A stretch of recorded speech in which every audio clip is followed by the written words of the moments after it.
Okay, so this is from section 5.3, and we're working towards factoring polynomials that have a non-zero coefficient here. So a lot of times in the first couple sections of this chapter, we were dealing with things like we wanted to factor x squared minus 5x plus 6, right? And so this, hopefully you feel pretty comfortable with. If not, let me know and we can work on this. But if you notice the difference between this and that problem that we are looking at with the, where did we go here? This has a coefficient of 15, right? Whereas this guy just has a coefficient of 1. So this one's actually a little bit easier to factor because I know that those first two terms, I'm going to have, if I factor this out, I'll have x times x for sure, right, to get to that x squared. So if I multiply my first two terms, I get x squared. And then I know that these two terms, they have to multiply to be 6. And then also, these two, so number 1 and number 2, those two guys have to add to be a negative 5, 6, or negative 5, sorry. And so what I ask myself is, what two numbers add, or multiply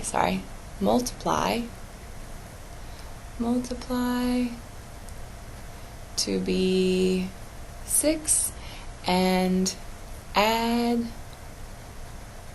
to be negative 5, okay? Okay, and so I want to kind of draw this out for you guys because this process is really similar to what we're going to do when that coefficient is not 1 anymore, okay? So it'll be a little bit more complicated, but if you kind of think back to what you did here with this guy, it'll help. So if you think about factors of 6, I would just make a list, right? Make a list of things that multiply to be 6 and see what works, right? So 1 times 6 is 6, but that will either add to, well, if we want a positive 6, then either we need to have the same two signs, right? So we need to have positive 6, positive 1, which would add to be 7, or we need a negative 1 and a negative 6 would be negative 7, right? So that's not going to work. The other factor of 6 I know is 2, right? 2 times 3 is 6. And again, we need it to multiply to be a positive 6. So we either want positive 2 times positive 3, which will add to 5. So that gives us a good sign that we're getting close, right?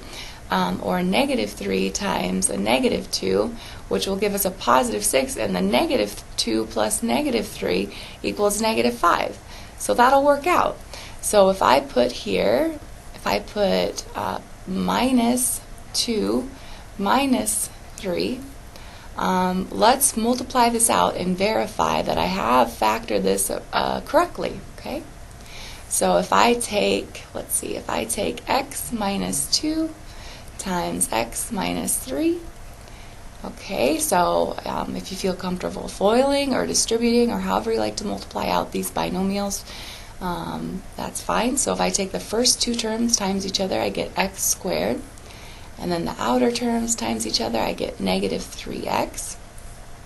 Inner terms times each other, I get negative 2x. And then last terms times each other, I get a positive 6. So I've got x squared, this will be minus 5x plus 6, okay? So what we're going to do here is we're going to approach this a little bit differently.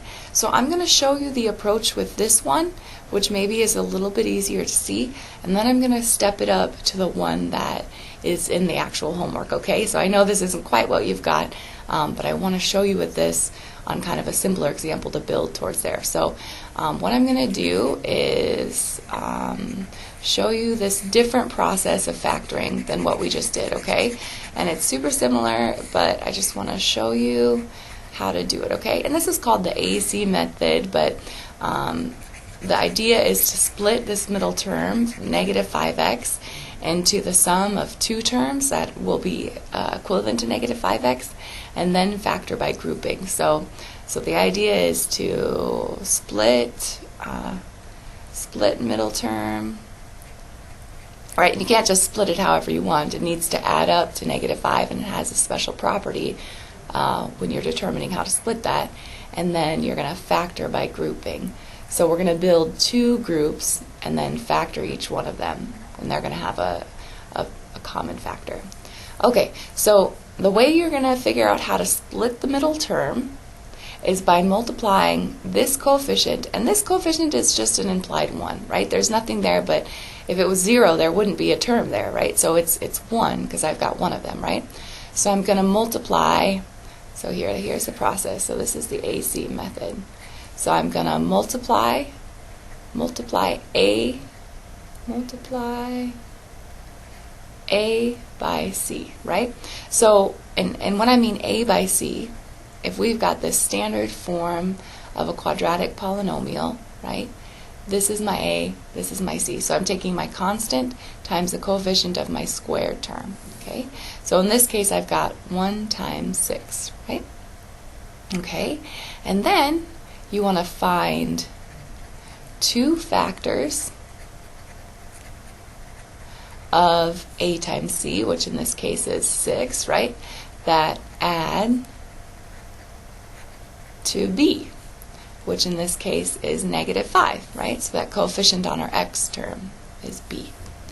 Okay, so let's think about this. And this is a super similar process to what we did, right? So two factors, we already know from that first thing that we were talking about, is that two factors that add to negative 5 and multiply to be 6 are negative 2 and negative 3, right? This multiplies to be 6, and then it adds to be negative 5, okay? So we're going to use these, okay? Use this, right? These factors that we found to rewrite bx, right? Which in this instance, bx is negative 5x, okay? So if I go up here and do that, so instead of negative 5x, I'm going to write negative 2x, or you can start with negative 3x, it doesn't matter. Negative 2x minus 3x plus 6. What's super important here to notice is I haven't changed anything, right? This is still just 5x. Okay, so that's important. All right, so now the reason I split that middle term is to build these groups. Okay, so I've got group 1 and I've got group 2. And the idea is to factor each of these groups by taking out a greatest common factor, and then you'll see that they have something special in common, okay? So if I look and focus in here on group 1, I notice that they have a common factor of x in both of them, okay? Now x times x is x squared, so that's how much I have left if I take out an x from x squared. And x times negative 2 is negative 2x. Okay, now I'm done factoring this first group, okay? Just look at these two guys individually, okay? Now, the trick here is you want x minus 2 to show up again here when I factor this second group, okay? So what you can do is, I notice that there's a 3 and a 6. So that means that there's a common factor of 3. But if you notice, if I just take out a 3, I'm going to get negative x plus 2. But I don't want negative x plus 2, I want x minus 2. So I want the opposite sign. So I'm going to take out a negative 3. Right? Negative 3 times x is negative 3x. Negative 3 times negative 2 is 6. Okay? Now I've got that same common factor in both terms, right?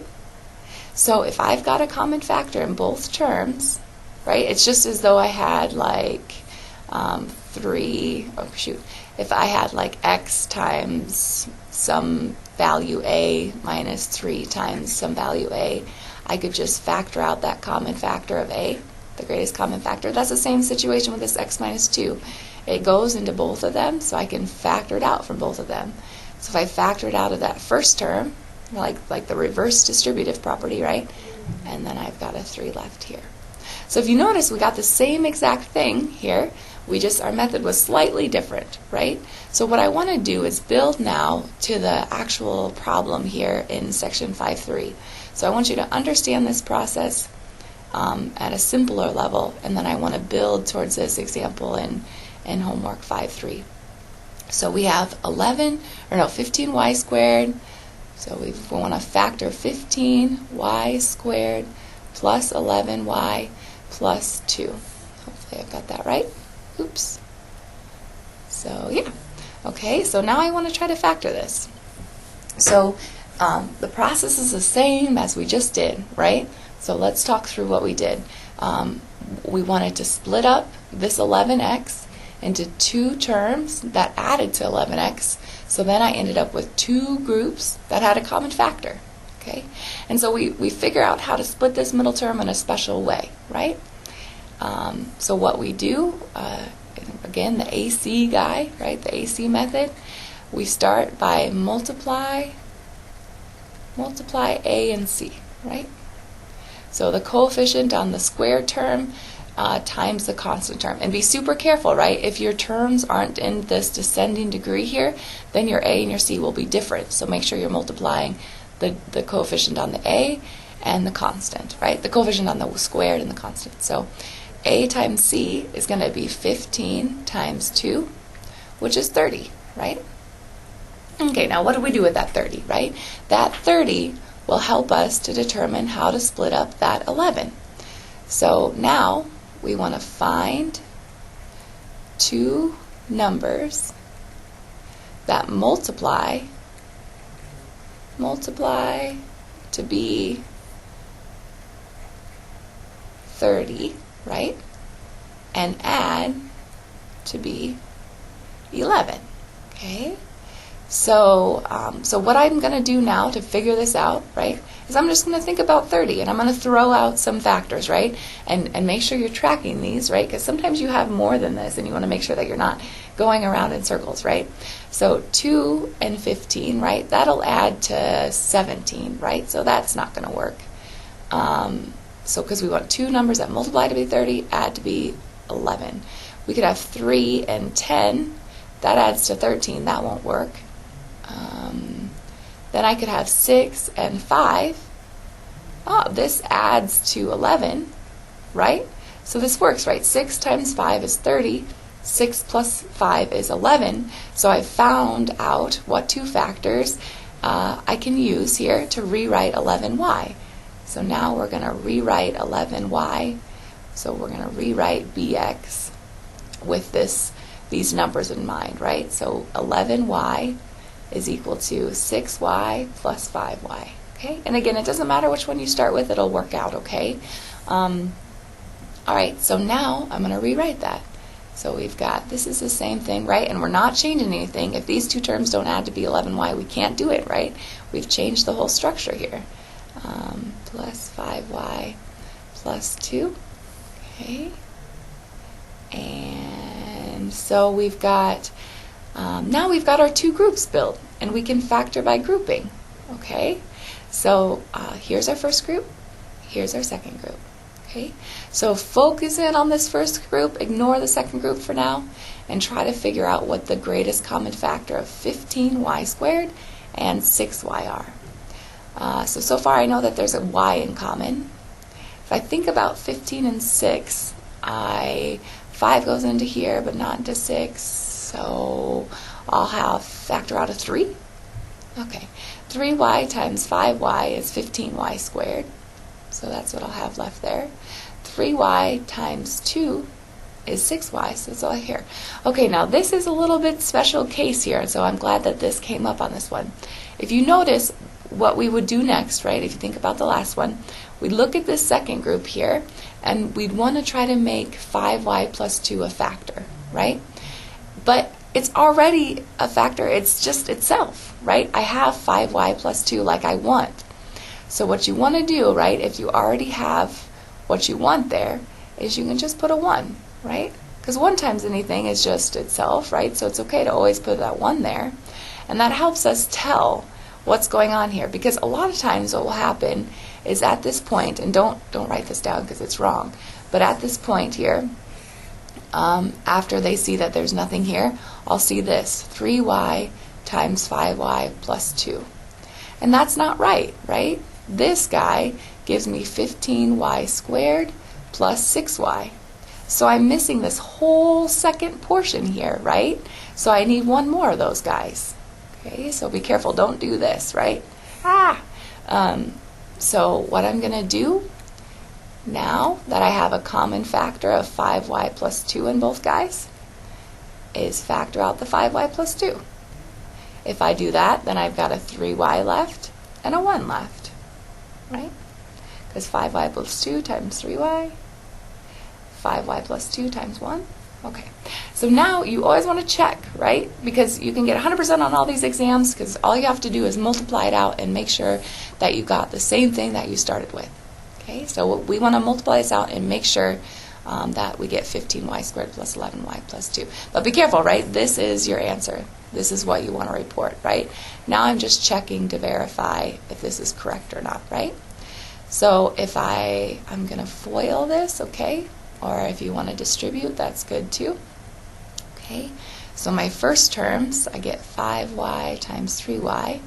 My outer terms, I get 5y times 1. My inner terms, I get 2 times 3y. My last terms, I get 2 times 1. So now I'm going to simplify and combine like terms. So 5y times 3y is 15y squared, plus 5y, plus 6y, plus 2. And then if I combine that 5y and 6y, I get 11y. So now, this is what we started with, right? So we know that we factored correctly. There's only one way to do it completely here with everything simplified. So I know that I've done this correctly, and I've got a good answer here. So make sure you're doing this multiplication after you factor, just to check to make sure your answer is right. And then let me know how that went, okay? Thanks so much, guys.